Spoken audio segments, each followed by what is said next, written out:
ആളുകൾ അങ്ങനെ ആയിരിക്കും. ഇപ്പൊ സയ്യിദുൽ ഉലമ ജിഫ്രി മുത്തുക്കോയ തങ്ങള് മന്ദിരചൂതാൻ പറഞ്ഞ തങ്ങൾ, ഞാൻ മന്ദിരചൂതന തങ്ങളെല്ലാവരും തങ്ങൾ അങ്ങനെ പറയാറുണ്ട്. കൈ പിടിക്കാൻ നിന്നാ കൈ പിടിക്കൂല, തങ്ങളങ്ങ് ദേഷ്യപ്പെട്ടു പോകും ചിലപ്പോ. പക്ഷേ ഒറ്റയ്ക്കിരിക്കുമ്പോൾ ഒരു പാവം, വളരെ സൗമ്യനായ ഒരു മഹാമനുഷ്യൻ.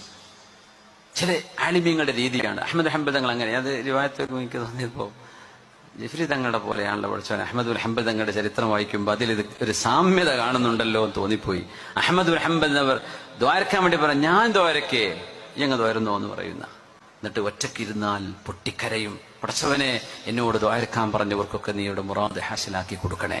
പക്ഷെ ആർക്കും കൈ കൊടുക്കാൻ നിൽക്കൂല അഹമ്മദുൽ ഹംബൽ എന്ന് ഓടിക്കളയുന്ന ആളുകൾ അങ്ങനെ ആയിരിക്കും.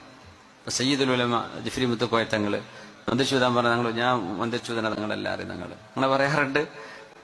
കൈ പിടിക്കാൻ നിന്നാ കൈ പിടിക്കൂല, തങ്ങളങ്ങ് ദേഷ്യപ്പെട്ടു പോകും ചിലപ്പോ. പക്ഷേ ഒറ്റയ്ക്ക്